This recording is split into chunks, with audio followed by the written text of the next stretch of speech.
Good evening guys. कैसे हैं आप सभी लोग? आई होप एकदम बढ़िया होंगे। तो आज जो हम स्टार्ट करने वाले हैं वो आपका एमपी पटवारी से रिलेटेड जो आपके सब जो प्रश्न हैं जो आपके प्रीवियस ईयर में पूछे गए हैं उनको जो है आज हम सॉल्व करने वाले हैं।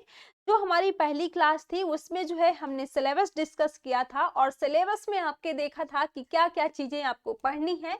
आपका सिलेबस में जो है क्या क्या चीज़ें मेंशन है और कौन कौन से आपको सब्जेक्ट पढ़ने हैं, कितने मार्क्स का जो है आपका एग्जाम होता है, कौन कौन से पेपर होते हैं, आपका एग्जाम जो है वो ऑफलाइन मोड में होता है या फिर ऑनलाइन होता है, ये सारी चीजें जो है हमने सिलेबस में डिस्कस करी थी। जिसने जो है सिलेबस को नहीं देखा है यानी कि जो हमारा पहला वीडियो था सिलेबस में उसे नहीं देखा है तो पहले एक बार जाकर के उस वीडियो को देखिए। वहां से जो है आपको पता लगेगा कि आपको कौन कौन से सब्जेक्ट आखिर पढ़ने हैं, कौन से सब्जेक्ट से कितने कितने क्वेश्चन पूछे जाते हैं, कौन-कौन से टॉपिक आपको पढ़ने हैं, ये सारी चीज़ें जो है आपको वहाँ से पता लगेंगी। ठीक है? तो आज जो हम सॉल्व करने वाले हैं, जो आपकी साइंस पूछी जाती है आपके एग्ज़ाम में, साइंस से जो आपके 25 क्वेश्चन पूछे जाते हैं, यानी कि टोटल जो है आपके 8 सब्जेक्ट होते हैं। 8 सब्जेक्ट से जो है आपके एग्ज़ाम में क्वेश्चन पूछे जाते हैं। फर्स्ट जो पेपर होता है आपका, फर्स्ट पेपर में 4 सब्जेक्ट से क्वेश्चन पूछे जाते हैं और जो सेकंड पेपर होता है उसमें जो है 4 सब्जेक्ट से क्वेश्चन पूछे जाते हैं। यानी कि प्रत्येक जो आपका सब्जेक्ट होता है, प्रत्येक सब्जेक्ट से जो है आपके 25-25 क्वेश्चन पूछे जाते हैं, यानी कि प्रत्येक क्वेश्चन जो होता है वो आपका 1 मार्क्स का होता है। प्रत्येक सब्जेक्ट जो होता है आपका वो 25 नंबर का पूछा जाता है। ठीक है? 25 नंबर के क्वेश्चन प्रत्येक सब्जेक्ट से पूछे जाते हैं। ठीक है? तो आपके एग्जाम में जो साइंस पूछी जाती है यानी कि साइंस से क्वेश्चन जो पूछे जाते हैं उनको आज हम सॉल्व करने वाले हैं। आपके एमपी पटवारी के एग्जाम में जो प्रीवियस ईयर में क्वेश्चन पूछे गए हैं। ठीक है? तो आज का जो है पहला क्वेश्चन है आपका, स्क्रीन में क्वेश्चन को जो है रीड करिए और फिर इसका आंसर करिए क्या होगा। क्वेश्चन आपका कह रहा है कि दो सदिश यानी कि वेक्टर बराबर होते हैं यदि ए ऑप्शन है आपका केवल उनके परिणाम एक समान हो, बी ऑप्शन है आपका केवल उनकी दिशाएं एक हो, सी ऑप्शन है आपका उनके परिणाम और दिशा दोनों एक हो और डी ऑप्शन है आपका कि परिणाम एक हो किंतु दिशाएं विपरीत हो। तो बताइए कि क्या होगा इसका करेक्ट आंसर। इसके अगर हम करेक्ट आंसर की बात करें तो आपका जो है सी ऑप्शन करेक्ट आंसर होगा।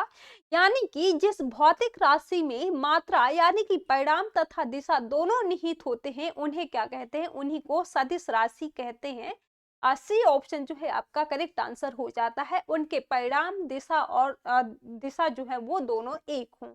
ठीक है? तो सी ऑप्शन आपका करेक्ट आंसर हो जाता है। अगले क्वेश्चन की ओर बढ़ते हैं। अगला क्वेश्चन आपका कह रहा है कि भौतिक मात्रा एंट्री की इकाई क्या है। ए ऑप्शन है आपका वाट प्रति केल्विन, बी ऑप्शन है आपका न्यूटन प्रति केल्विन, सी ऑप्शन है पास्कल प्रति केल्विन और डी ऑप्शन है आपका कि जूल प्रति केल्विन। तो बताइए सभी लोग, आंसर करिए क्या होगा इसका करेक्ट आंसर। इसके अगर हम करेक्ट आंसर की बात करें तो डी ऑप्शन जो है आपका करेक्ट आंसर हो जाता है, यानी कि जूल प्रति केल्विन। भौतिक मात्रा एंट्रोपी की इकाई की अगर हम बात करें तो जूल जो है जूल प्रति केल्विन है। ठीक है? तो डी ऑप्शन आपका करेक्ट आंसर हो जाता है और बढ़ते हैं आज के अगले क्वेश्चन की ओर। अगला क्वेश्चन आपका कह रहा है कि निम्नलिखित में से कौन सा ऊर्जा रूपांतरण है जो 3 प्रकाश संश्लेषण नामक प्रक्रिया में होता है। ए ऑप्शन है आपका उसमें ऊर्जा से प्रकाश ऊर्जा, बी ऑप्शन है आपका स्थितिज ऊर्जा से रासायनिक ऊर्जा और सी ऑप्शन है आपका प्रकाश ऊर्जा से रासायनिक ऊर्जा, डी ऑप्शन है आपका कि ऊष्मीय ऊर्जा से रासायनिक ऊर्जा। तो बताइए सभी लोग क्या होगा इसका करेक्ट आंसर। इसके अगर हम करेक्ट आंसर की बात करें तो सी ऑप्शन जो है आपका करेक्ट आंसर हो जाता है, यानी कि प्रकाश ऊर्जा से रासायनिक ऊर्जा। ठीक है? चलिए अगले क्वेश्चन की ओर बढ़ते हैं। अगले क्वेश्चन का आंसर करिए क्या होगा। क्वेश्चन है आपका कि मोहस पैमाने का प्रयोग किस लिए किया जाता है। ए ऑप्शन पदार्थ की चमक मापने के लिए किया जाता है, बी ऑप्शन द्रव्य की विस्कसता मापने के लिए किया जाता है, सी ऑप्शन है आपका कि सामग्री का लचीलापन मापने के लिए किया जाता है, डी ऑप्शन है आपका कि खनिजों की कठोरता को मापने के लिए किया जाता है। तो बताइए ये जो मुहिस पैमाने का प्रयोग है ये आपका किस लिए किया जाता है? इसके अगर हम करेक्ट आंसर की बात करें तो इसका प्रयोग जो है आपका खनिजों की कठोरता को मापने के लिए किया जाता है। इसको जो है सबसे पहले यानी कि सर्वप्रथम 1812 में जो है जर्मनी के भूवैज्ञानिक फ्रेडरिक मोहेस ने जो है इसे बनाया था। डी ऑप्शन जो है आपका करेक्ट आंसर हो जाता है। ठीक है, चलिए अगले क्वेश्चन की ओर बढ़ते हैं और अगला क्वेश्चन आपका कह रहा है कि एक तोप फायरिंग के बाद पीछे क्यों हटती है? बताइए एक तोप जो है वो फायरिंग के बाद पीछे क्यों हटती है, क्या कारण है? ए ऑप्शन है आपका ऊर्जा का संरक्षण, बी ऑप्शन है आपका कि उत्सर्जित गैसों का पीछे की ओर धक्का लगने से, सी ऑप्शन है आपका कि न्यूटन की गति का तीसरा नियम और डी ऑप्शन है आपका कि न्यूटन की गति का प्रथम नियम।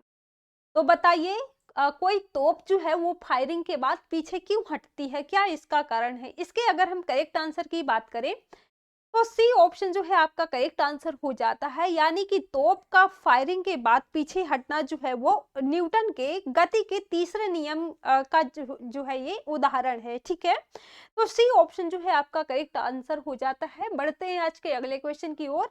अगला क्वेश्चन आपका कह रहा है कि निम्नलिखित में से कौन सा एक यौगिक नहीं है? ए ऑप्शन है आपका कार्बन मोनोऑक्साइड, बी ऑप्शन है लौह, सी ऑप्शन है सोडियम क्लोराइड और डी ऑप्शन है आपका जल।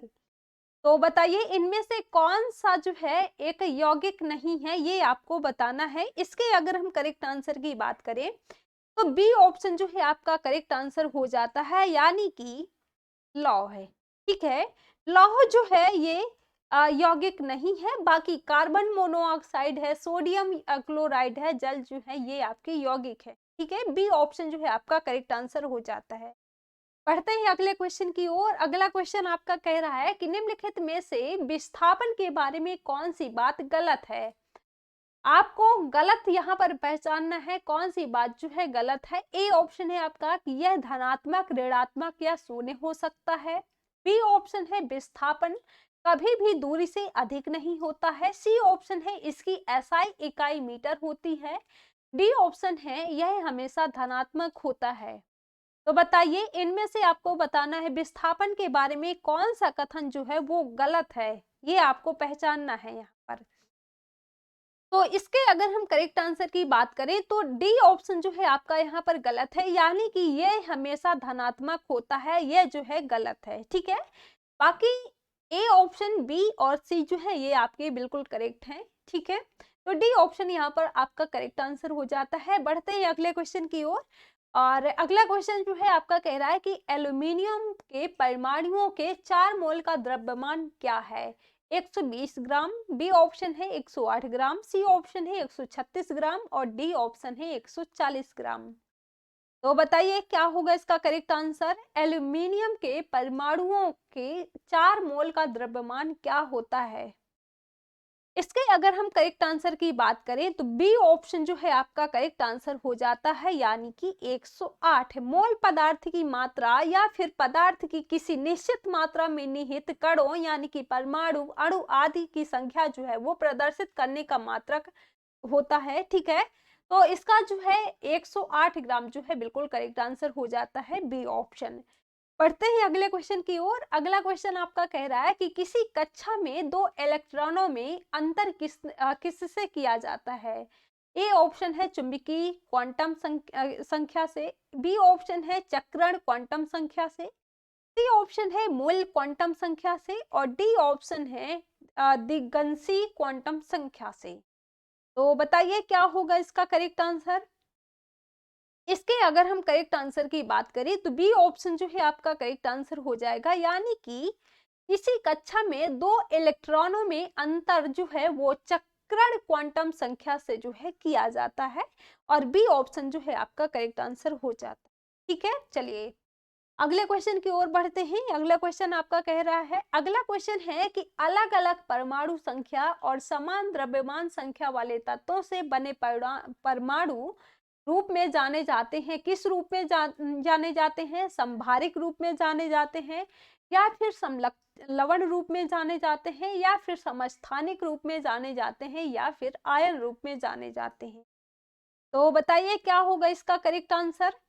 इसके अगर हम करेक्ट आंसर की बात करें तो अलग अलग परमाणु संख्या और समान द्रव्यमान संख्या वाले तत्व जो है, तत्वों से बने परमाणु जो है वो संभारिक रूप से जाने जाते हैं, यानी कि ए ऑप्शन जो है आपका करेक्ट आंसर हो जाता है। ठीक है, चलिए अगले क्वेश्चन की ओर बढ़ते हैं। अगला क्वेश्चन आपका कह रहा है कि जल चक्र में हिम और बर्फ सीधे वाष्प में परिवर्तित हो जाते हैं, इस प्रक्रिया को क्या कहा जाता है।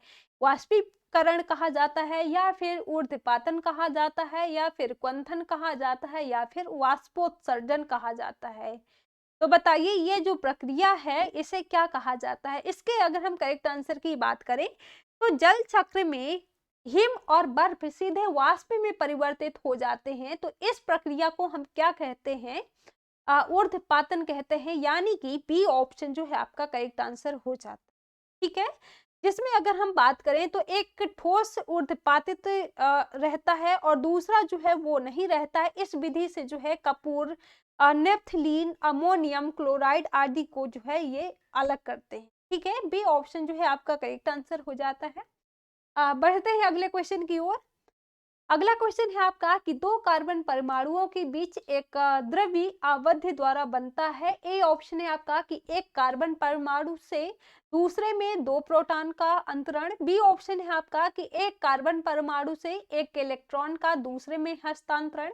सी ऑप्शन है आपका कि साझा किए गए दो इलेक्ट्रॉन जोड़े। डी ऑप्शन है आपका कि दो प्रोटॉनों का साझाकरण।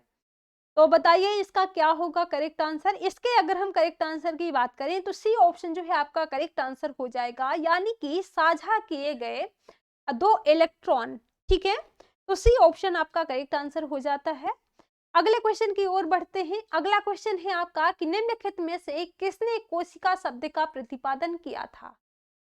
देखिए यहाँ पर आपको ध्यान देना है कि जो आपकी साइंस पूछी जाती है, यानी कि साइंस से जो आपके क्वेश्चन पूछे जाते हैं, तो आपका जो है फिजिक्स से क्वेश्चन आपको देखने को मिलेंगे, और जो केमिस्ट्री है तो उससे भी जो है आपके क्वेश्चन पूछे जाते हैं, और बायो से भी जो है आपके, यानी कि तीनों साइंस जो है आपकी, तीनों पार्ट जो है तीनों से जो है आपको क्वेश्चन यहाँ पर एग्जाम में आपके देखने को मिलेंगे। ठीक है, तो अगला क्वेश्चन है आपका, ये जो है आपका बायो से है। क्वेश्चन है आपका कि निम्नलिखित में से किसने कोशिका शब्द का प्रतिपादन किया था।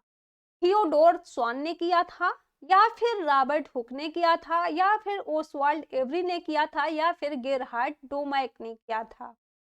तो बताइए कोशिका की खोज जो है वो कब किसने करी थी, ये आपको बताना है। इसके अगर हम करेक्ट आंसर की बात करें तो बी ऑप्शन जो है आपका करेक्ट आंसर हो जाता है, यानी कि कोशिका की खोज जो है वो आपका 1665 ईस्वी में की गई थी। प्रसिद्ध ब्रिटिश वनस्पति वैज्ञानिक जो है वो रॉबर्ट हुक ने जो है इसकी खोज की हुई थी। ठीक है, तो बी ऑप्शन जो है आपका करेक्ट आंसर हो जाता है, रॉबर्ट हुक 1665 ईस्वी में करी थी। ठीक है, चलिए अगले क्वेश्चन का आंसर करिए क्या होगा। अगला क्वेश्चन है आपका कि ऑर्निथोलॉजी अध्ययन है। ए ऑप्शन सपनों, बी ऑप्शन है जानवरों का, सी ऑप्शन है फूलों का, या फिर डी ऑप्शन है आपका कीड़े का।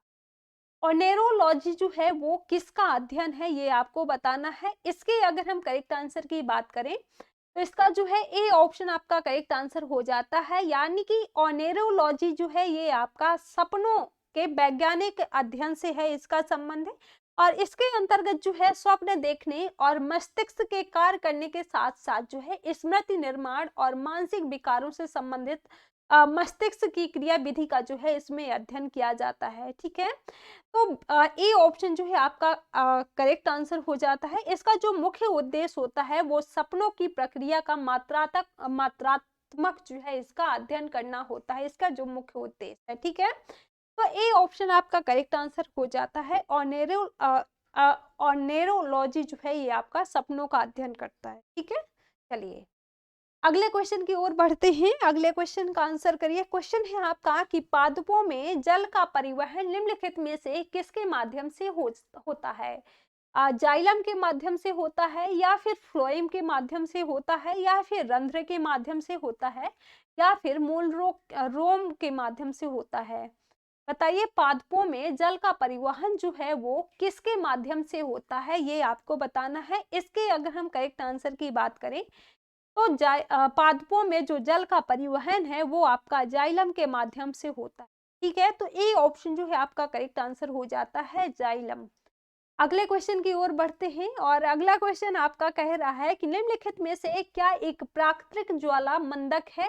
ए ऑप्शन है आपका आरएनए, बी ऑप्शन है त्वचा, सी ऑप्शन है डीएनए और डी ऑप्शन है आपका पुष्प।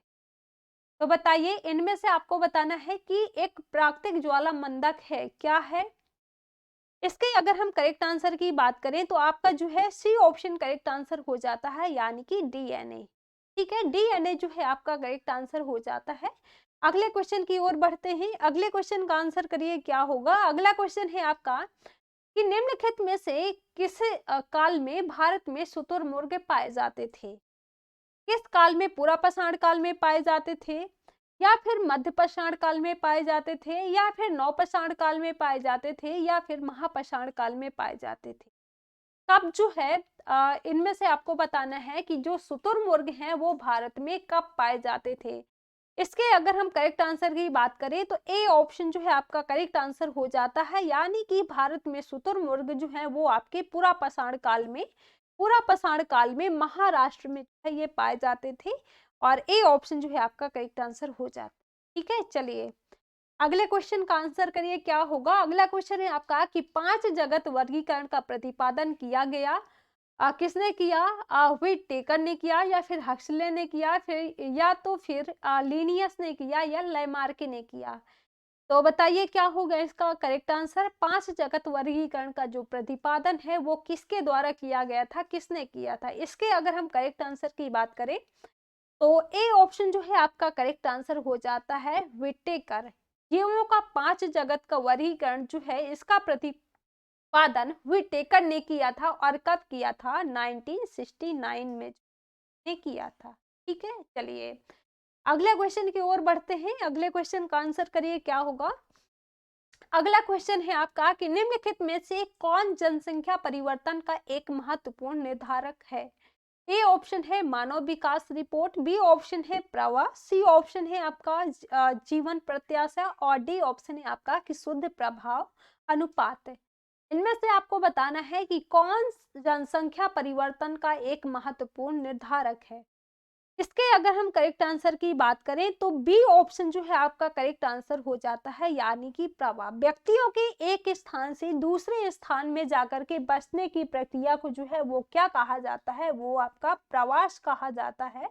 ठीक है, तो प्रवास जो है आपका करेक्ट आंसर हो जाता है बी ऑप्शन। ठीक है, प्रवास के जो है अच्छे और बुरे दोनों तरह के प्रभाव पड़ सकते हैं। प्रवास का जो सबसे बड़ा प्रभाव पड़ता है वो जनसंख्या के आकार और जीवन के तरीकों पर जो है पड़ता है। ठीक है, तो बी ऑप्शन जो है आपका करेक्ट आंसर हो जाता है प्रवास। अगले क्वेश्चन की ओर बढ़ते हैं। अगला क्वेश्चन आपका कह रहा है कि भौतिक मात्रा जर्क की इकाई क्या है?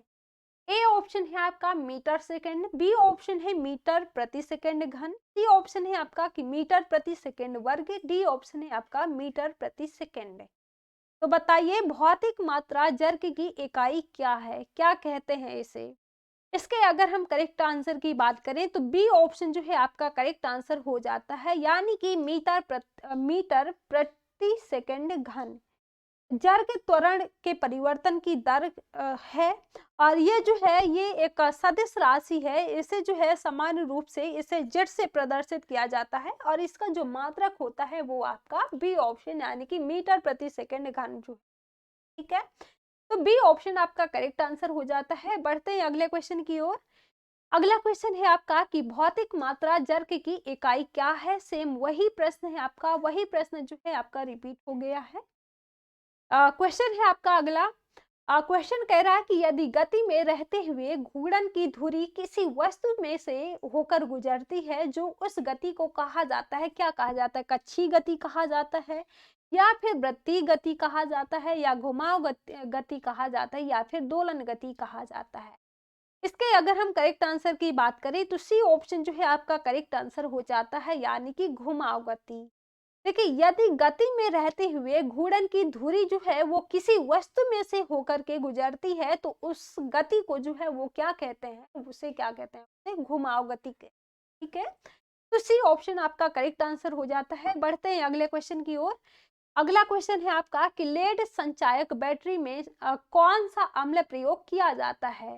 लेड संचायक बैटरी में जो है कौन सा अम्ल प्रयोग किया जाता है, किस अम्ल का प्रयोग किया जाता है, सल्फ्यूरिक अम्ल का या फिर नाइट्रिक अम्ल का या फिर हाइड्रोक्लोरिक अम्ल का या फिर एसिटिक अम्ल का। इसके अगर हम करेक्ट आंसर की बात करें तो ए ऑप्शन जो है आपका, यानी कि सल्फ्यूरिक अम्ल जो है इसका प्रयोग किया जाता है। ठीक है, चलिए अगले क्वेश्चन की ओर बढ़ते हैं। अगला क्वेश्चन है मनुष्य के वृक्क की मूल संरचनात्मक और प्रक्रियात्मक इकाई है। ए ऑप्शन है आपका कि वोमेन का कैप्सूल, बी ऑप्शन है आपका व्यक्ताणु, और सी ऑप्शन है आपका एल्बियोली, और डी ऑप्शन है आपका नेफ्रॉन। तो बताइए क्या होगा इसका करेक्ट आंसर। मनुष्य के वृक्क की मूल संरचनात्मक और प्रक्रियात्मक इकाई क्या है। इसके अगर हम करेक्ट आंसर की बात करें तो नेफ्रॉन जो है इसकी इकाई है, और डी ऑप्शन जो है आपका करेक्ट आंसर हो जाता है।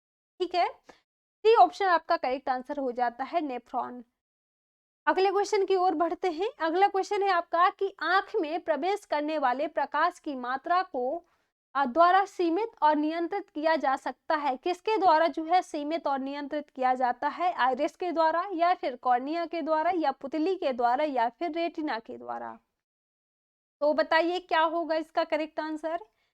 इसके अगर हम करेक्ट आंसर की बात करें तो सी ऑप्शन जो है आपका करेक्ट आंसर हो जाता है, यानी कि मनुष्य के आंख की पुतली आंख में जो है प्रवेश करने वाले प्रकाश की मात्रा को जो है नियंत्रित एवं नियमन करने का जो है ये कार्य करती है। और आइरिस जो है वो पुतली के चारों ओर पिगमेंटेड ऊतक का जो है एक छल्ला होता है, और आइरिस जो है वो आंख में प्रवेश करने वाले प्रकाश की मात्रा को जो है ये क्या करते हैं, ये विनियमित करने ये मदद करती है।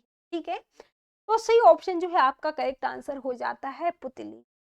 तो उम्मीद करती हूँ कि सारी चीजें जो है आपको समझ में आई होंगी। अगर किसी को कोई डाउट वगैरह है तो आप जो है आराम से जो है आप कमेंट बॉक्स में पूछ सकते हैं। अगर आप लोगों को इसकी पीडीएफ चाहिए हो तो इस नंबर पर जो है आप कॉल कर सकते हैं।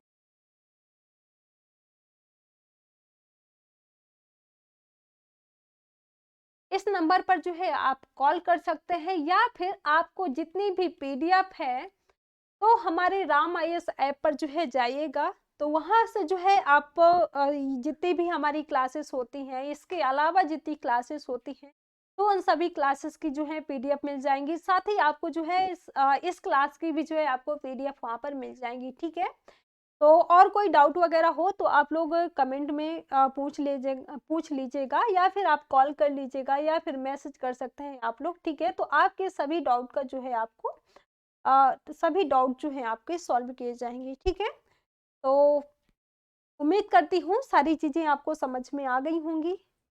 तो आज का सेशन जो है वो हम यहीं तक रखते हैं। सभी को बाय बाय, थैंक यू।